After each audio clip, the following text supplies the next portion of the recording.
Welcome to Raja Yoga, the final part of our presentation. We have seen so far that Raja Yoga is yet another name given to the Patanjali Yoga, the yoga that has been brought out by Patanjali. Let us offer our prayers to the great Maharshi Patanjali.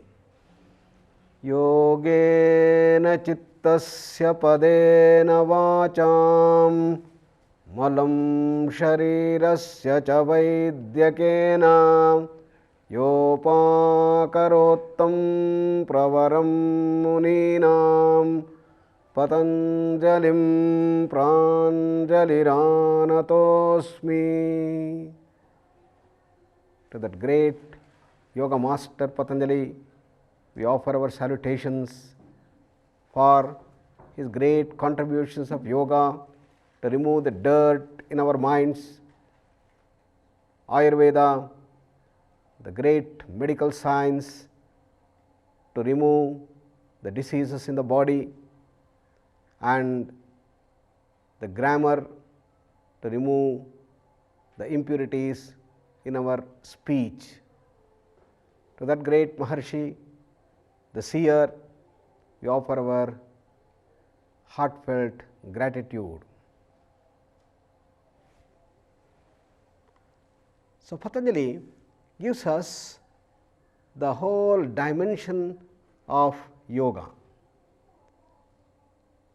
The objective of yoga is to gain mastery over the mind. Mastery over the mind consists of two parts: one, to develop the power of concentration, and a power to calm down the mind. In our whole education system, we have been trying to harness only the first power, concentration, better concentration, sharper concentration, fast, quicker reading, quicker perception, and we have never developed our second power to calm down the mind, silence the mind, to withdraw from the enslaving loop of concentration.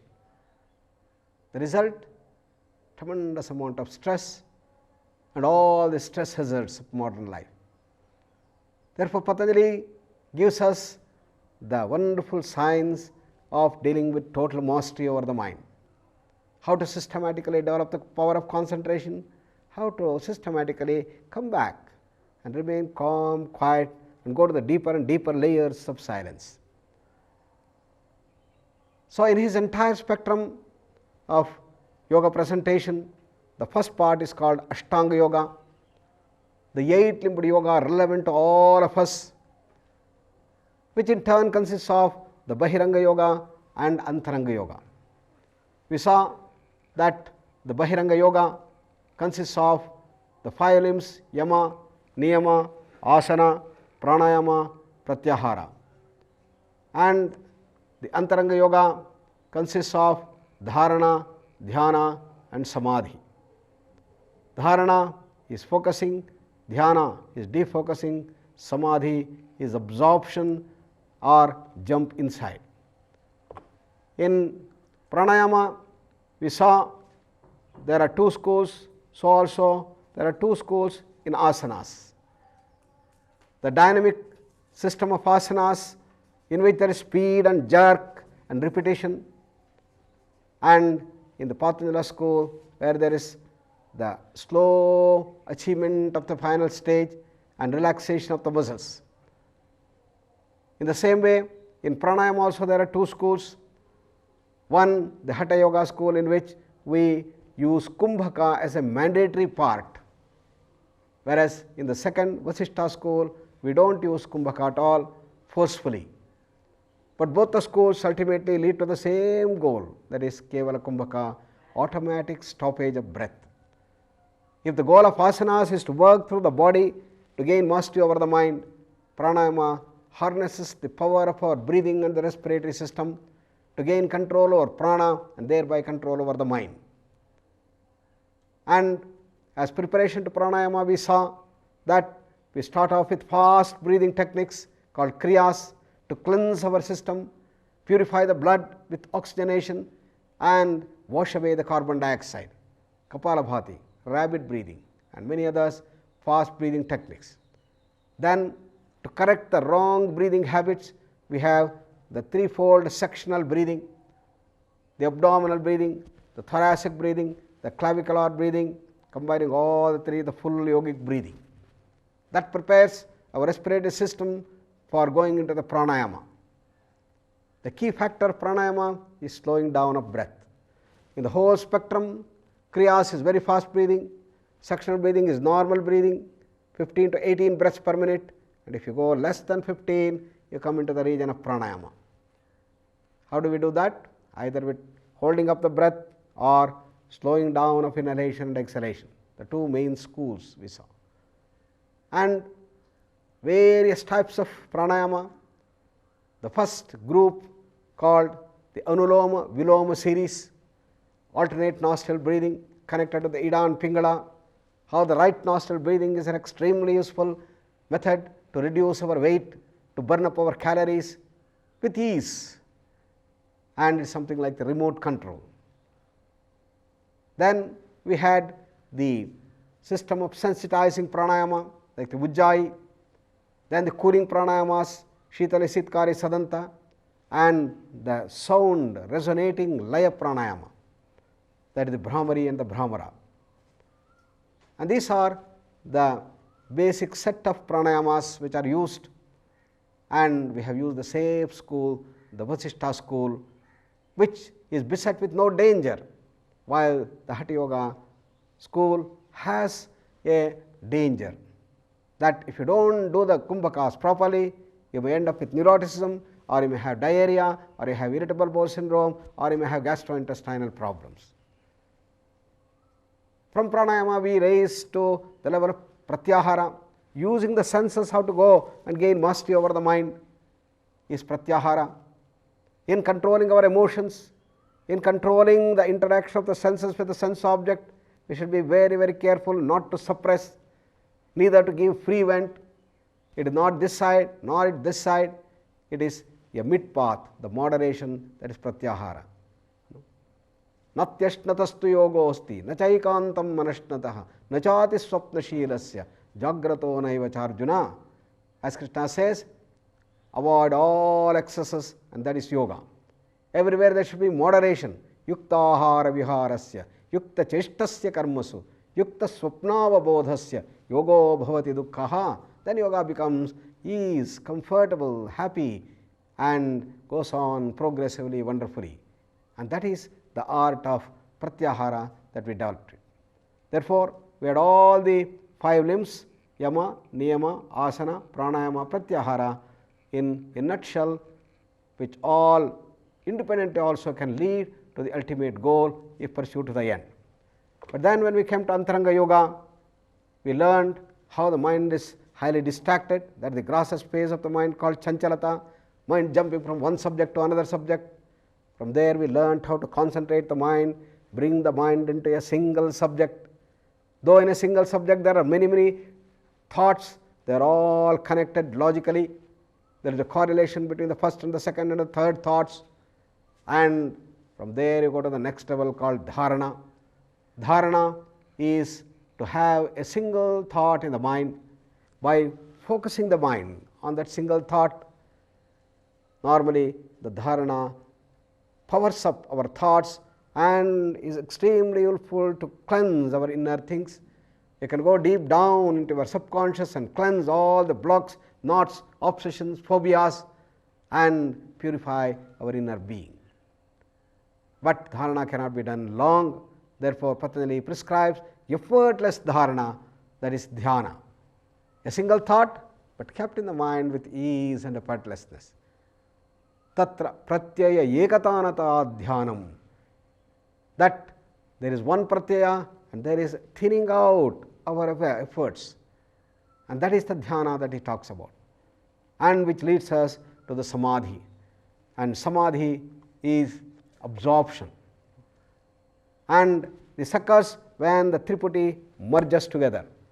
The seer, seeing, and the process of seeing, the seen and the process of seeing, all the three merge together, subject, object and the process merge together and becoming one with scene is samadhi. And involved in that is a feeling that we have become totally one with that, as if we have lost ourselves. Tadeva arthamatra nirphasa. We see completely absorbed in the object. Swarupa shunyamiva. As if I have lost myself. Tadeva samadhi. That is the absorption. That is the samadhi. You are in front of the vast, wonderful, beautiful ocean, and the eyes come in touch with that ocean, and for a short time you are completely lost. And you might have gone to see the ocean, but you close your eyes. You don't know what is happening, because there is complete absorption of the seer with the scene. The scene is the ocean, and the seer becomes one with the scene. That is the samadhi or the observation. When this happens, there is a jump. There is a jump within the inner layer of consciousness. And this jump into the inner, deeper layers of our mind is very much akin to the jump that we see in the external world.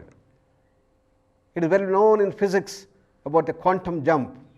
The jump in the physical world is the quantum jump of electrons. Normally the electrons will be swirling around one orbit and going very fast, almost at the velocity of light. But then you go on supplying certain amount of energy, and when this exact amount of energy is put into the electron jumps to the next orbit, starts jumping at a higher level, higher orbit, and this is called the quantum jump of electrons. It can jump from a higher orbit to a lower orbit, or from a lower orbit to a higher orbit. Here in samadhi, you move from our normal level to the higher level of consciousness. There is a jump into the higher layer of consciousness. And as you go higher and higher, then you are jumping up. And after having gone there, stayed there for a while, then you jump back, and there is an expanded awareness here. Describing the difference between deep sleep and samadhi, Swami Vivekananda in his own way says that a fool enters into deep sleep or sushupti, comes out as a fool. A fool enters into samadhi and comes out as a wise man. That the difference he says. There is a transformation that takes place in samadhi, and that is the feature. So normally there is a jump from one layer to other subtler layer of consciousness in samadhi, and that is the way to bliss. There is expansion from one level to the next, and when this happens, there are these four main factors. There is tremendous amount of bliss and great expansion. Correspondingly, there is lightness. There is increase in the knowledge that you get. You fathom the laws of the higher thing. There is deeper perception, and there is tremendous amount of power that starts coming. Normally it shows up as great creativity, and this goes on and on towards the absolute bliss, unparalleled bliss in the ultimate reality, or the dharma mega samadhi of the highest. And therefore samadhi is the ultimate position as far as the Ashtanga Yoga is concerned. But Patanjali starts talking about the higher levels of samadhi in the third pada, Vibhuti pada, and therefore it is very, very clear from the presentation of Patanjali that samadhi is not the end, but is only a beginning. It is opening of our doors to that inner dimension, the inner reality. And when all these things were being told, then Arjuna slowly raises the question, "O Krishna, you are now telling all these wonderful things about the samadhi, higher samadhi and all that, but look at my mind, what is there? Chanchalam himana Krishna pramathi balavadrudham tasyaham nigraham manye vayoriva sudushkaram." O Krishna, my mind is full of restlessness, turbulence, and it is so strong and obstinate. I find it extremely difficult to control. It is running like the wind. So, that is the big hurdle that he talks about. Therefore, in the process of moving towards the higher realms, there are a number of hurdles and which have to be solved, and that is what now we are trying to understand. Therefore, in the process of moving up, many difficulties come, many challenges come, many hurdles appear. How to solve them? Unless we give the solutions to these hurdles and problems, the system will not be complete. Therefore, Krishna through Arjuna is raising this doubt about the haphazardness of mind, the chanchalata of the mind. He says, mind is so random, it is impossible to control it. Arjuna is telling to Krishna. Krishna also agrees. Asanshayam mahabaho mano durnigraham chalam abhyasena tu kaunteya vairagyena cha gruhyate. Says, yes Arjuna, what you say is absolutely right. It is so full of distractions and it is very difficult to control the mind. Right, I agree. But don't get disheartened. There is the way out. And what is the way out? Abhyasena tu kaunteya vairagyena cha gruhyate. By the understanding of vairagya and abhyasa, the twofold approach to deal with this mind, which is full of distraction, full of chanchalata. What is abhyasa? Abhyasa is to practice any technique again and again. Tatra sthitau yatnaha abhyasaha, Patanjali says. So, do the practice again and again in the same place at the same time for days and weeks and months and so on. So, abhyasa is repeatedly doing the same thing. So, a habit will be formed. So, therefore, people when they come here every morning they come and they do the pratasmaran, the meditation, and they start doing the asanas. First day, second day, third day, it goes on and on, 15 days. People who join month-long course, 3 months course, 1 year course, 5 years course, they go on doing it again and again. And how long we have to do? Patanjali says, Satu Dirgha Kala. It can be a very long process, maybe several years, for the whole life. Nairantarya, done continuously, not with breaks. Some people do the practice once a week, or they do it for a few days and leave it, and again after some time they remember and they start taking. No. If you want control and mastery over the mind, if you want to overcome these distractions and chanchalata, you have to do the practice regularly, continuously. Every day you have to spend some time, half an hour to 1 hour. If you can afford to spend little more time regularly, nairantarya, second word. And it has to be done with lot of shraddha, satkara sevitaha, that is with lot of respect, with a commitment, with love. You start doing it, it becomes very enjoyable and it becomes part of your life. Just as you don't forget to eat your food, just like you don't say that I am too busy for sleep, in the same way you allot your time as prime love and you go on doing the practice. If you do that, then the mind will get steady and you will be able to overcome these distractions. Therefore, practice is the key in yoga. It is often said, an ounce of practice is better than tons of theory, it is said. Therefore, the first point he says is abhyasa. Abhyasa is to practice the technique again and again. It could be any technique, doesn't matter. Asanas, pranayamas, mudras, bandhas, kriyas, meditation. And then the second point, vairagya. Vairagya is the knowledge-based renunciation. That is to gain mastery over the senses. Vigataha ragaha viragi. Tasya bhavaha vairagyam. That's how the term vairagya is made. Vigataha ragaha. Raga is the attraction and the repulsion. In whom the attractions and repulsions, he has got a mastery. The slavery of the attractions have gone. The slavery of the senses to the sense objects has gone. And that is the vairagya. The vairagya is the mastery over the senses. It is not just retreating into the Himalayas or just getting away from our responsibilities to an isolation. Even while in the samsara, even while we discharge our responsibility in the mundane world, doing all sorts of works that are needed, still we can be great Vairagis. We can have the highest Vairagya even while doing the work. What is that process of Vairagya? That slavery to the senses is no more there. You have become a master. How does that come? By knowledge, by proper understanding. The proper understanding that I am not this body, I am that infinite self. I am that infinite bliss, I am that infinite power and knowledge. And that is the knowledge base that we have to acquire. And Patanjali says, when you are able to calm down your mind, get a little glimpse of that samadhi, then you have got that wonderful knowledge base that comes. So therefore, understanding is very important in yoga. When we do the different asanas, different pranayama, mudras, panthas, kriyas, when we do meditation, when we do dharana, dhyana, samadhi, understanding is very, very important. And theory, the proper wisdom, the proper knowledge base will power up the practices.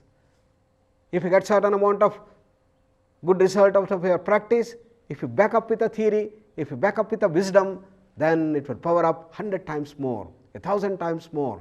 This is what Shankara says.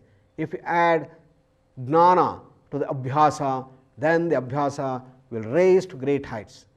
Therefore, Krishna is telling there are two things. One is the understanding, the theory part which brings mastery. The second is the practice. Both of these things should go hand in hand continuously. I remember a old man, 93 years old, he came to me in 1978 and he asked me, "Sir, I am now interested in yoga.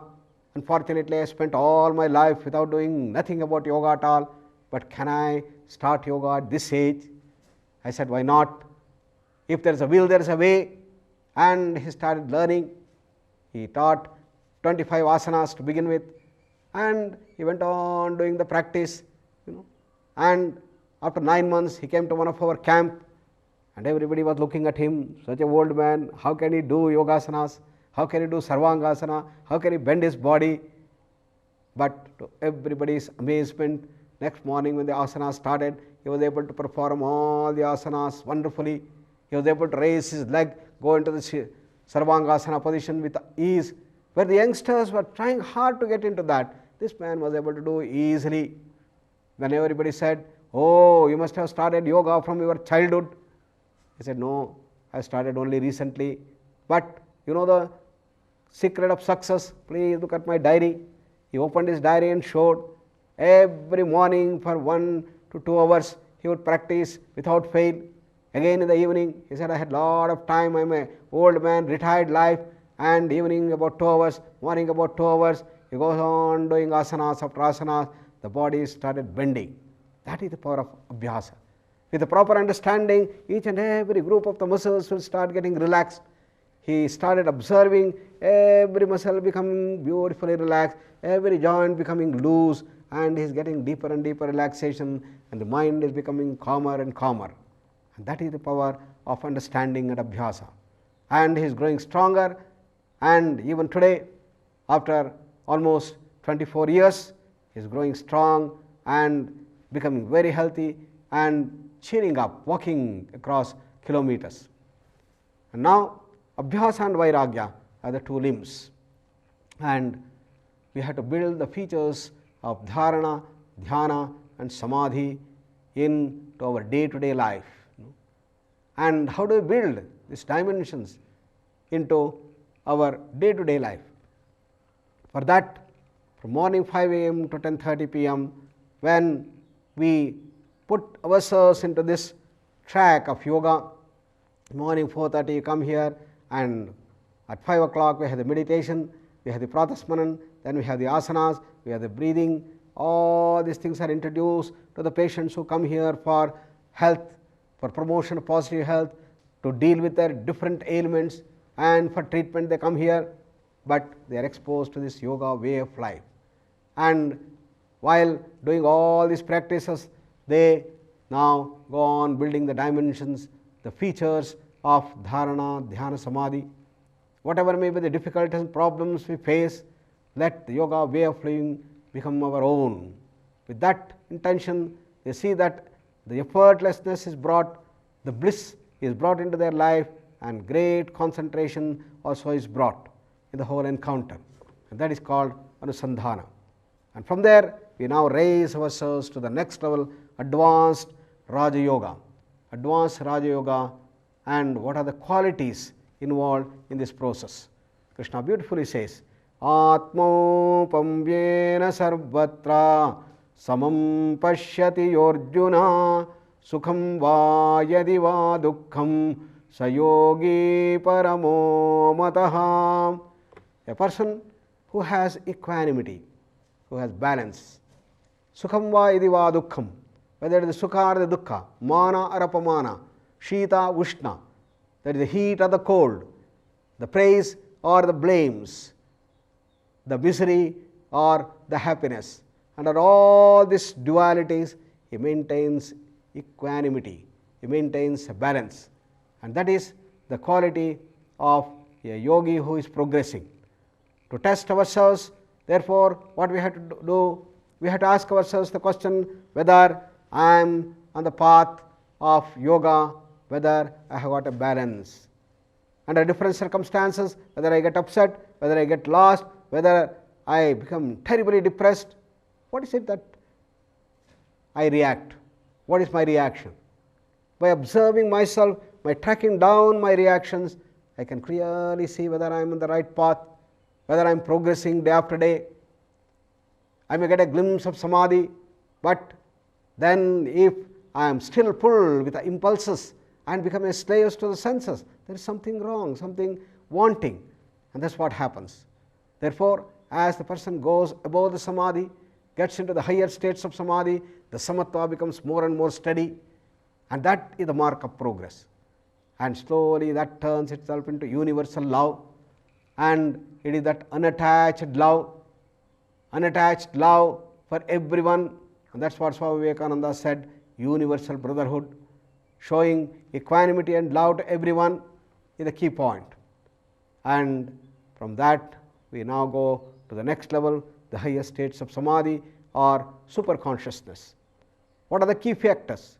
Sukhamatyantikam yattat buddhigrahyamatīndriyam vetti yatra na chaivayam stitascharati tattvataha. Says, transcending the senses, is perceived by the intelligence, and which transcends the senses, and wherein established, he never moves from the reality.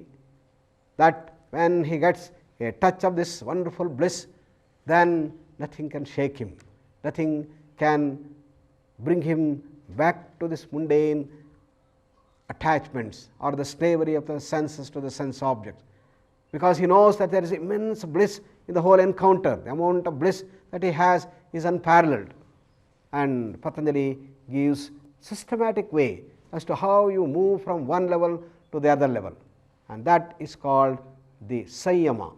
What is that Sanyama? It is Trayam Ekatra Sanyamaha.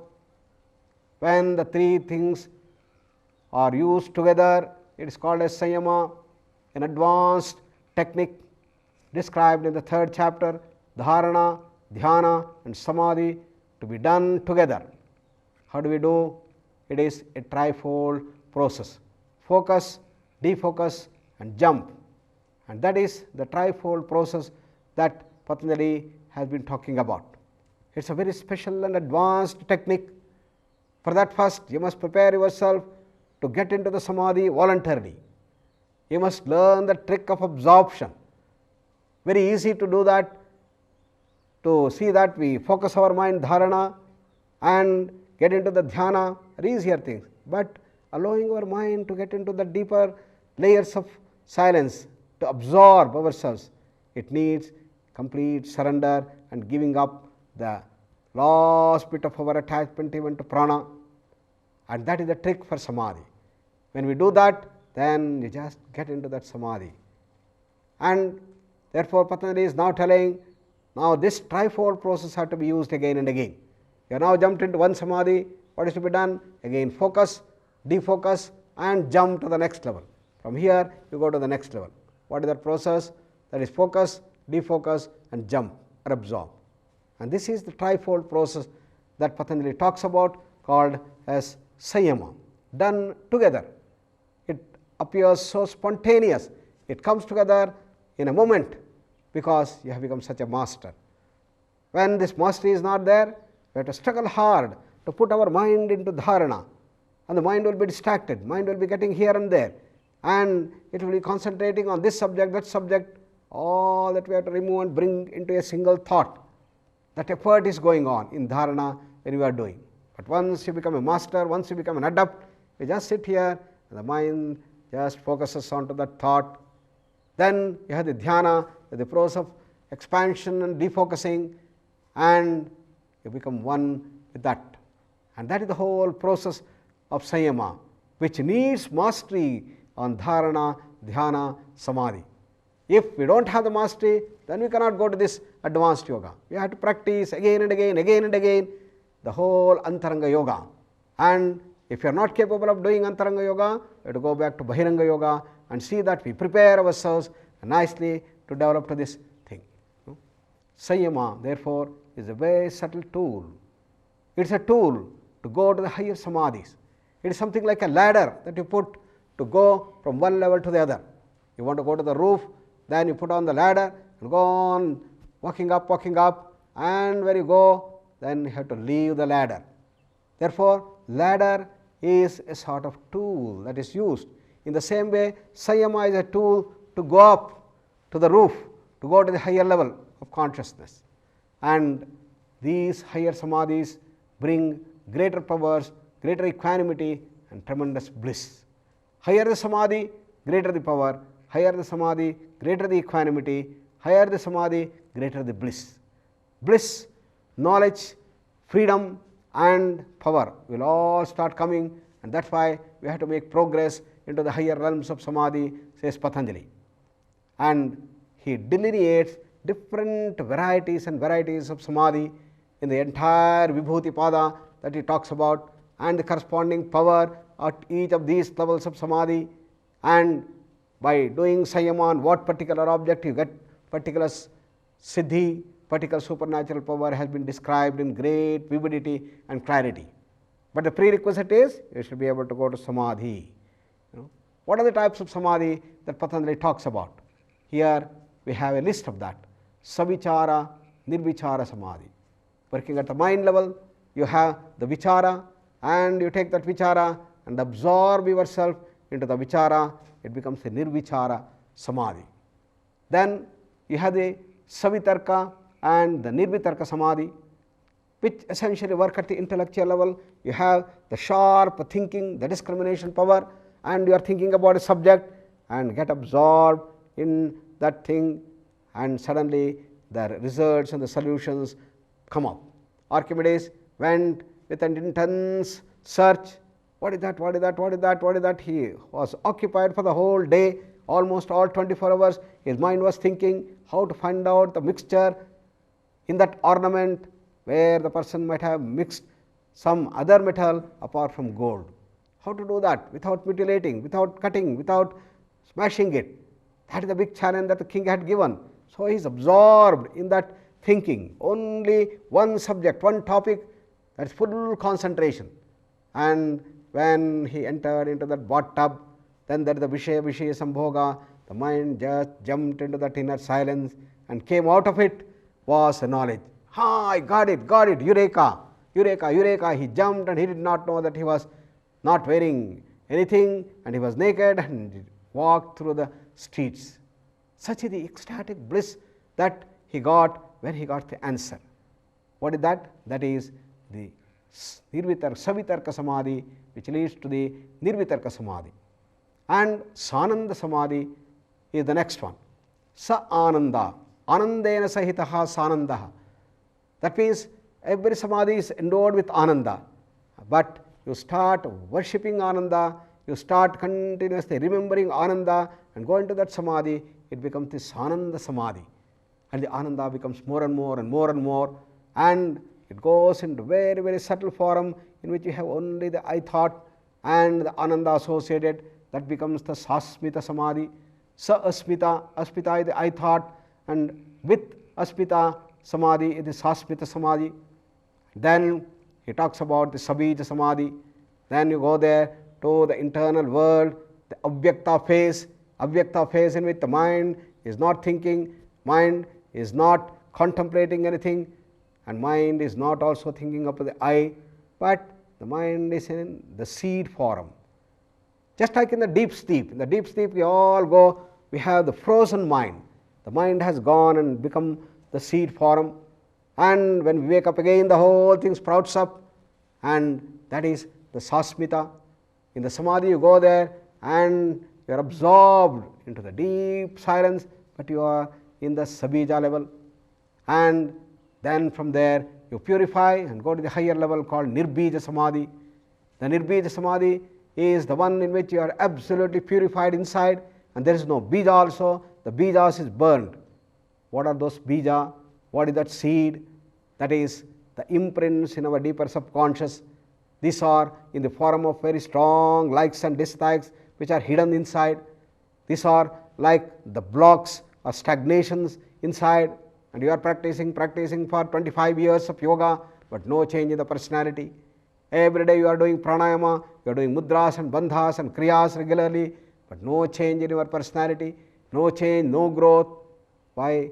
Deep down there is the stagnation which you have to recognize and remove that stagnation at the deeper layers, and that is the Sabija Samadhi. And when you go on purifying, then you come to a wonderfully purified state, and that is the Nirbija Samadhi.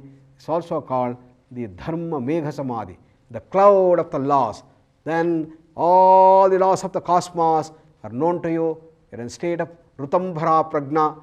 You have got great awareness of the entire knowledge of the whole universe, the whole creation unravels itself, and the final stage is absorption, complete merging with the Swarupa. That's our original thing called the Kaivalya. Kaivalya is the last bit of the Samadhis. So Samadhi starts off with the mental thinking and goes to several layers until it reaches Kaivalya, the ultimate. And when we start doing these practices, then comes the equanimity. And why should we practice equanimity? Equanimity is the character of Samadhi. And once the equanimity we start practicing in all states of misery or happiness, then it leads us to the mastery over all our senses. Then we get rid of the fear, greed, anger, jealousy, miserliness, everything we overcome, we get purified. And that is the wonderful dimension that he is talking about. And when we start doing these practices continuously, yunjan nevam sadatmanam yogi vigata kalmashaha sukhena brahma sansparsham atyantam sukhamashnute. Constantly practicing, engaging the mind in this way into the Samadhi. After Samadhi, the yogi who has he has removed all the sins from his heart, attains with ease the infinite bliss, that is the resonating with the ultimate Brahman. The bliss becomes so infinite, and naturally these higher Samadhis, these higher levels of consciousness will need deeper purification, and higher Samadhis call for deeper purification, deeper and higher purification. And that is the move from the Annamaya Kosha to Pranamaya Kosha, Manomaya, Vijnana, Anandamaya Kosha. These are the higher layers of consciousness. And through the Samadhi, Patanjali gives the methodology to move from one layer to the another layer. And as we start moving higher and higher, then you become nearer and nearer to the Ananda, and therefore greater and greater bliss starts emerging. And it is very interesting to see that in the Upanishads, the measures of Ananda has been talked about, and that is the Ananda at the body level called the Manushya Ananda. And I wonder, how can you measure Ananda? It's a quality. How can you measure the sweetness? It is very interesting to see in the Upanishads that it goes to the very foundations of measurement and says that if you want to measure anything, if I want to measure the length of this table, the width and the depth of this table and the height, what do? I bring a meter tape or an inch tape and put it here and measure it. That needs the definition of a unit. Somewhere in London, under the normal temperature and pressure conditions, NTP conditions, we defined this length as 1 foot. This was accepted by all, and that is the definition of 1 unit of length. Having established that unit, then you take that unit and you can go on measuring. You can measure extremely large dimensions, kilometers, miles and miles and miles, or you will be able to measure extremely small, tiny particles, and all that is possible once you define 1 unit of length. Similarly, here if I want to measure the Ananda, I have to first define what is the unit of Ananda, what is the unit of that happiness. That is what the Upanishad does. The Taittiriya Upanishad, in a wonderful way, says how I define the Manushya Ananda. It says that it says, imagine a young prince, yuva syat, sadhu yuvadhyayakaha. He is a worshipper of the youthful energies. Ashishto, dradishto, balishtaha. He is full of desires to enjoy the world. Dradishtaha. He is full of steadfastness. He is not a fickle-minded guy. He has steadfastness and yes, I am going to enjoy this world to the maximum. But then balishtaha, he has all the necessary strength in the body to enjoy the world. He may have all this, but what about the money? Yam prathavi sarva vittasya purna syat. Now he is endowed with all the wealth of the whole world. He is not just a billionaire, not even a trillionaire, but a trillionaire maybe. And when he has got all the means, he is also the prince, he is also the emperor of the whole world. Imagine how much of happiness he can get. The senses completely open to the sense pleasures of all varieties, How much of Ananda he can get? That is defined as 1 unit of Ananda. Sayeko manusha anandaha. That is the maximum bliss that a person can get in the Manushya Loka. That is the Annamaya Kosha. That is called as 1 unit of Ananda. Then it says, Teje shatam manushyanam anandaha sayeko manushya gandharvanam anandaha. 100 folds that of this Manushya Ananda is equal to 1 unit of Manushya Gandharva Ananda. What is this Manushya Gandharva? It is a species of the higher entities who live in the Pranamaya Kosha. Manushya Gandharva, Deva Gandharva, Gandharva, these are the classification of people who live in the Pranamaya Kosha, the higher realms of consciousness. And Yakshas, Kinnaras, Gandharvas, these are the people who live in the Pranamaya Kosha. They are called as the Gandharva Loka. And the very fact that they are born in the Gandharva Loka, the very fact they are born in the Pranamaya Kosha, they are endowed with certain powers, certain qualities, as we as human beings are endowed with the power of discrimination, which the animals do not possess. And what is the special thing that they possess? These people have the dimension of subtle body. They don't have this physical body. They don't need this grass, food and water for their sustenance. On the other hand, they use the subtle body. They have got a body which is bigger than the physical body, and therefore they are not bound by gravitation. They can float up, they can fly anywhere, and normal eyes do not see these subtle bodies. And only when I sensitize my eyes very intensely and very sharply, I will be able to clearly see this Pranamaya Kosha around every one of us. And that is the level of Pranamaya Kosha. Because of this higher power, because of the higher quality, there is a higher level of Ananda. That is what the Upanishad is telling. Therefore, at this level, the amount of Ananda is 100 times that of the Manushya's Ananda, and the 100-fold that of the Manushya Gandharva Ananda is the Deva Gandharva Ananda, and next to that is the Pitruloka, also contained in the Pranamaya Kosha, that is 10 to the power of 6 times that of the Manushyananda.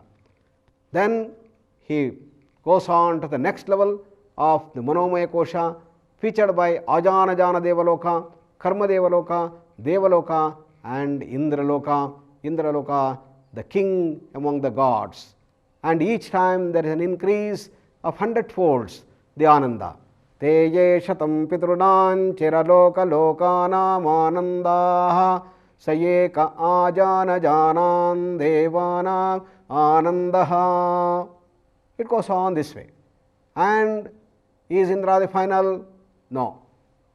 His teacher is the Bruhaspati. Bruhaspati has got 100 times more Ananda than Indra. Prajapati, who is the Srishtikarta, has got 100 times more than the Bruhaspati. It all comes in the Vijnanamaya Kosha level. Therefore, 10 to the power of 18 times, 1 followed by 18 zeros into 1 unit of Manushyananda is the Ananda of the Prajapati Loka. Finally, in the Anandamaya Kosha, it is the Brahma Loka. And the Brahma, the whole creator, he has got the highest bliss in the whole 11-layered creation. And his Ananda is 10 to the power of 20 times that of the best of the Ananda a human being can get through the sense pleasures. And therefore, you could imagine what a tremendous amount of Ananda is associated with each of these layers, and each of these layers are achievable through this Sayama, through the higher and higher levels of practices of Raja Yoga. You can raise from one level of Samadhi to the higher, then you are raising from one level of consciousness to the higher, from one loka to the higher loka. Loka, we can call it as the world, a field of consciousness, as a layer of higher level of consciousness. And each of these layers are associated with these bliss, the different and different bliss. And that's what has been talked about in understanding consciousness and bliss in that 11-layered creation in the Panchakosha that we had talked about.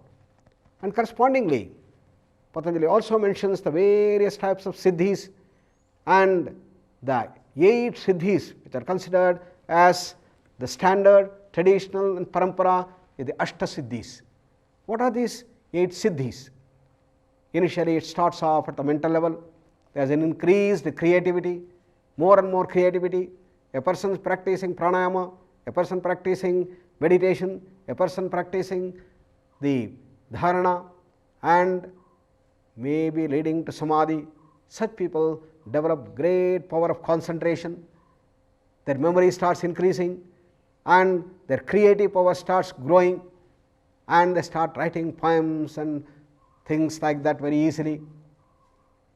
Sri Aurobindo used to write poetry even without his practice of yoga, and he said, I used to write poetry and afterwards I used to correct again and again. But once I started the practice of pranayama, once I started developing myself into the higher levels of meditation, then simply the poetry will flow out of my hand, and every day I will just go on writing and writing as it flows through my pen, and tens and 15, 20 pages of poetry I would simply write. But for this voluminous flow of poetry, I would not have brought out that biggest epic Savitri, which is the biggest in the entire English literature. How did that happen? That is the power inside, the power of creativity, the power of artistic, aesthetic development. Therefore, as you get into the samadhi, this goes on increasing. Then comes the supernatural powers, which are not normal. That is called the prapti and the prakamya. These are the 2 siddhis that come at the mental level. What is that prapti and what is prakamya? Prapti, whatever you think as the possibility, it gets fructified.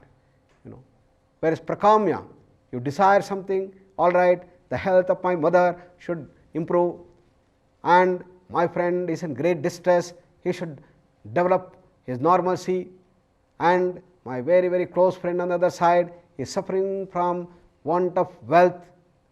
Anything that you have a desire, that will be fulfilled. That is called prakamya.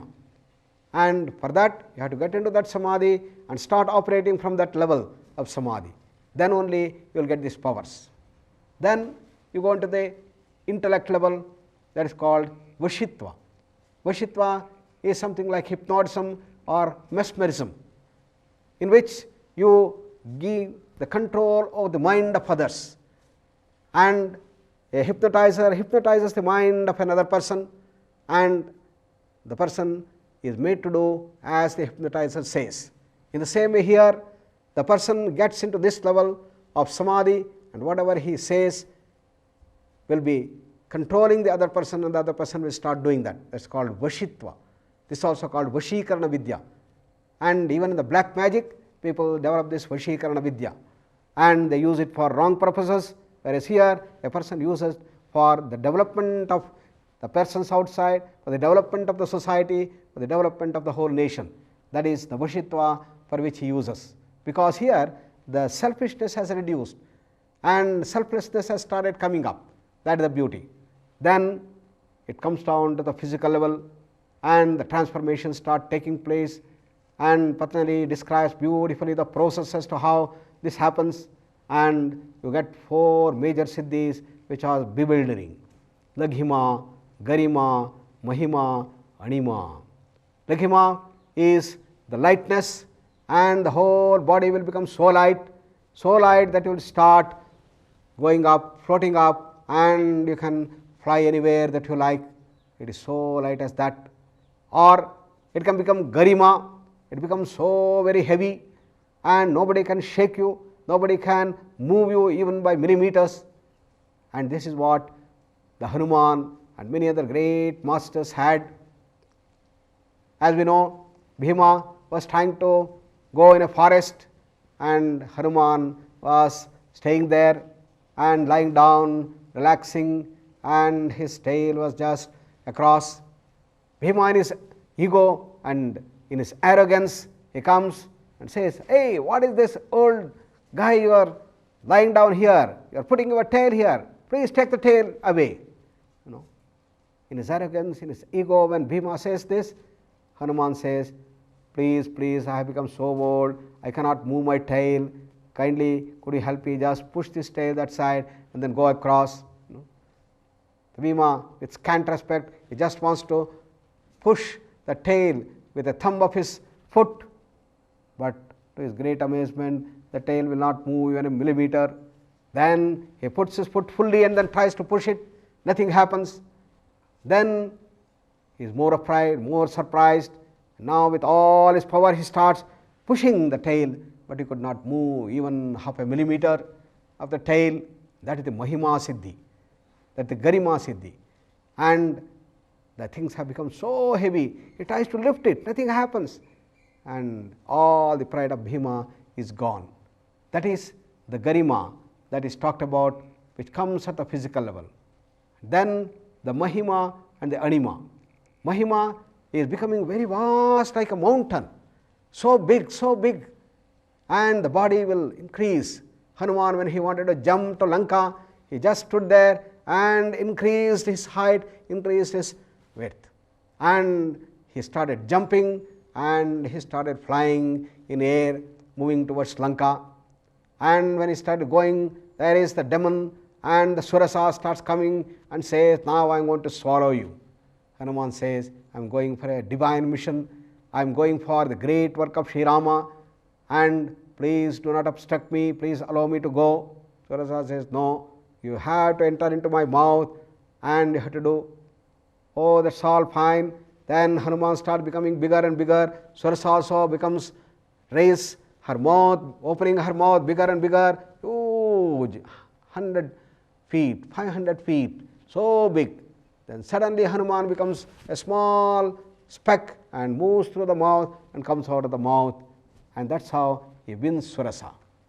And this is possible by the Mahima and the Anima Siddhi.